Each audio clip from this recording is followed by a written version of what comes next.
So before I say what RPA is, I'd like to maybe set the scene of why it's important today. And the reason it's important today is we're living in a workforce crisis in 2023. And the organisations I'm speaking to are telling me there's two main issues that we need to counter in the workforce. One, and a really big one for the accountancy and legal profession that I'm speaking to a lot at the moment, is recruitment and retention. It's become a real crisis. The top two quotes you see here in front of you is from Legal Futures and the magazine The Legal Profession. It's telling, according to 63% of law firms, the biggest obstacle to growth was recruitment. In hospitality, similar story, job vacancies at the highest level since records began, and the same in the accountancy sector. I spoke to a manager in hospitality a few weeks back, and she was telling me that there was now 11 people in her team rather than 20, not through choice.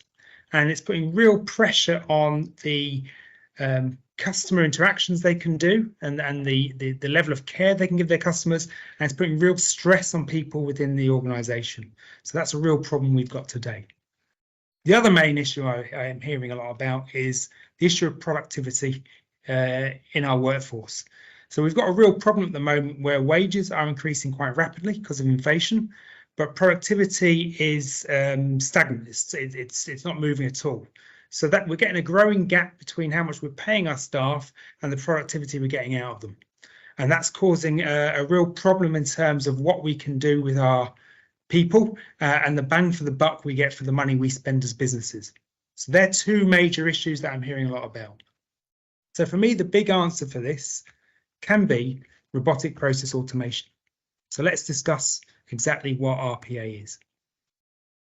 So to set the scene, imagine you have a workforce that includes teams of robots that can work 24/7, that are accurate, that can, extremely highly productive.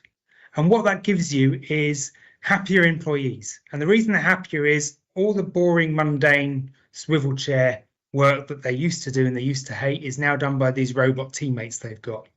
And your employees are freed up to be more value focused on what's important for your organization. They're more focused on customer experience.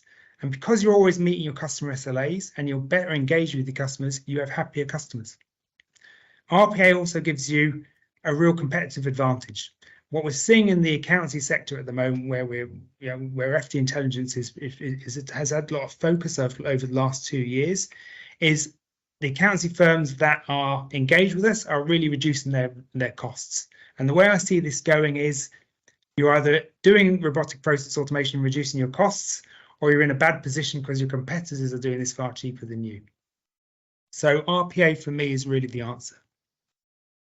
So what is it in reality? So when we talk about robotic process automation, FD Intelligence, we like to use the phrase do, think, see.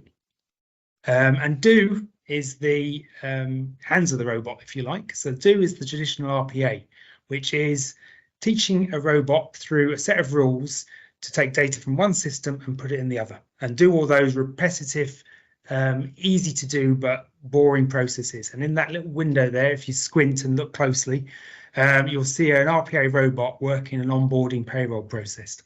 Gets it right every time. The problem with that traditional RPA was that there was limits of what the robot could do, and there was a lot of processes which would maybe say, actually, maybe that's not ideal for RPA. But actually, that's changing now through intelligent automation. So the robot can also see and think. So see is computer vision. With computer vision, the robot can automate more applications than it used to be able to, but it can also interact and get data out of structured data like invoices, forms that people fill in. So a great example of that is FDI, we're automating personal tax processing for a number of big accountancy firms. What that means is we can take in gift receipts, bank statements, pension statements, investment portfolios, P60s, P45s. We can get data from multiple sources, and we can extract the data, and then we can pass it to the RPA robot, and who can do all the data entry. So we're able to do more. The think is the brain of the robot that's evolving over time. So technology like ChatGPT allows us to take free text input from emails, get the data we want out of that, and use that with the RPA robot.